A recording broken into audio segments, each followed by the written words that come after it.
नमस्कार साथियों, मैं भगत सिंह खांडेकर स्वागत करता हूं राजस्थान न्यूज़ जगत चैनल में। इस वक्त की बड़ी खबर है किशनगढ़ रेणवाल से। रेणवाल के दशहरा मैदान में इस बार का दशहरा मेला विशेष आकर्षण का केंद्र बनने जा रहा है। परंपरागत रूप से आयोजित होने वाले इस आयोजन में अहंकारी रावण के 61 फुट ऊंचे पुतले का दहन किया जाएगा। रंगीन आतिशबाजी के साथ रावण का अंत होगा और मैदान में मौजूद हजारों की भीड़ इस भव्य नज़ारे की साक्षी बनेगी। दशहरा पर्व पर जहां बुराई पर अच्छाई की जीत का संदेश दिया जाता है, वहीं यह आयोजन आपसी सौहार्द और भाईचारे को बनाए रखने का भी प्रतीक है। यही कारण है कि रेणवाल सहित आसपास के क्षेत्रों में रावण दहन अलग अलग तिथियों पर किया जाता है। विशेष बात यह है कि विश्व भर में सबसे पहले रावण दहन की परंपरा किशनगढ़ रेणवाल से जुड़ी हुई है। यहाँ रावण पुतले का दहन विजयदशमी से 4 दिन पहले किया जाता है, जबकि किशनगढ़ रेणवाल क्षेत्र के नांदरी गांव में सबके बाद नरसिंह लीला नामक परंपरा के तहत होली के बाद तक रावण दहन का आयोजन किया जाता है। ऐतिहासिक दृष्टि से देखा जाए तो किशनगढ़ में 156 वर्षों से लगातार ये परंपरा जीवित है। वहीं रेणवाल खास में 477 वर्ष पूर्व आरंभ की गई इस परंपरा का आयोजन आज भी निर्वहन किया जा रहा है। इसी कड़ी में हरसोली गांव में 550 वर्षों से रावण दहन की परंपरा का पालन किया जा रहा है, जो इसे और भी ऐतिहासिक व सांस्कृतिक महत्व प्रदान करता है। रेणवाल में दशहरा मेला सेवा समिति और बजरंग कला मंडल की ओर से यह आयोजन संपन्न होता है।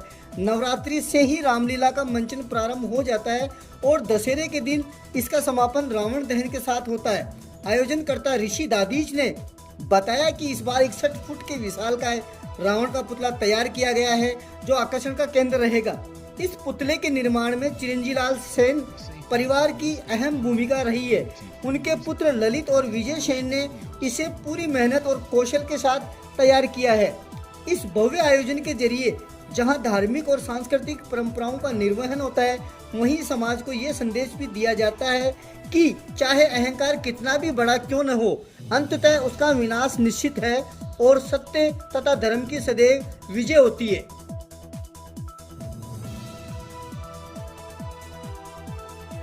सबसे पहले तो आप सभी को जय श्री राम। और आप सभी को मैं आमंत्रित करना चाहूँगा कि कल दिनांक 27/9/2025 को आप सभी किशनगढ़ रेणवाल में पधारें। क्योंकि पधारें इसलिए भी, जैसा अभी भाई साहब आपने बताया कि विश्व का सबसे पहला दशहरा जो है वो किशनगढ़ रेणवाल में होता है। और ये परंपरा लगभग 200 साल पुरानी ये परंपरा चली आ रही है।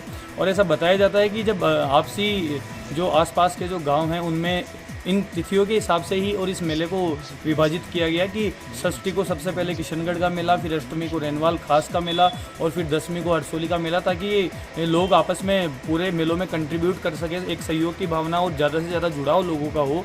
इस हेतु मुझे मतलब जितनी जानकारी मुझे है, ये उस समय हमारे जो पूर्वज रहे होंगे उनके मन में ऐसी भावना रही होगी कि एक दूसरे गांव, एक दूसरे लोगों से जुड़े। और क्योंकि आपको पता है कि आसपास में सबसे पुरानी परंपरा हरसोली की है, तो वहाँ से आज भी समाज गायन का जो क्रम है वो रेणवाल खास में भी और किशनगढ़ में भी वो उन्हीं लोगों के द्वारा किया जाता है। तो ये उनकी ऐसी धारणा रही होगी कि ये अगर तिथियों का कुछ फ़र्क हो तो उससे सभी लोग आपस में एक जुड़ाव की भावना उन लोगों में हो और सब लोग एक दूसरे के मेले का आनंद ले सकें।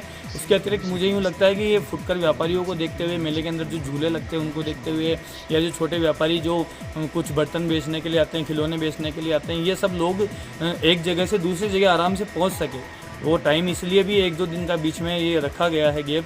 तीनों ही लगातार बड़े मेले होते हैं ये। मतलब आप देखिए कि कल भी लगभग यहाँ 15 से 20 हज़ार की संख्या एकत्रित होगी और संपूर्ण रात्रि जो लीला चलती है उसमें 3 से 4 हज़ार लोग लगभग वहाँ पे रात्रि काल में भी रहते हैं। तो फिर वो इतने लोगों का जुड़ाव और फिर जो खरीद, कुछ सामान की खरीद जैसे हैं जो फुटकर व्यापारियों के द्वारा लोगों के लिए, बच्चों के लिए खिलौने हुए, कुछ गुब्बारे वगैरह, ऐसा ये सब चीज़ें हैं। तो ये परंपरा मुझे लगता है कि पूर्वजों ने बहुत सोच विचार करके और इस हेतु ये इस परंपरा का निर्माण किया है। रावण का जब आप पूछ रहे हैं तो रावण जैसा कि आपने देखा ही है अभी, और रावण हम लगभग यहाँ पे 61 फुट का जो है रावण का निर्माण किया जा रहा है। और रावण निर्माण में ये परंपरा जो है ये हमारे सेन परिवार हैं, चिरंजी लाल जी सेन का जो परिवार है, उनके पुत्र हैं ललित कुमार जी सेन, और अब उनकी तीसरी पीढ़ी विजय कुमार सेन भी इसमें लगातार अपना भाग लेते आ रहे हैं। इसके पूर्व में स्थानीय जो कलाकार हैं उन सभी का इसमें पूरा सहयोग देता है। लेकिन एक जो भागदौड़ आप समझते हैं कि ना कि कोई किसी काम को लेकर के अगर कोई काम करना है तो उसका नेतृत्व करने का तो ये नेतृत्व इनके नेतृत्व में सभी स्थानीय कलाकार जो है अपना सहयोग प्रदान करते हैं रावण बनाने के अंदर।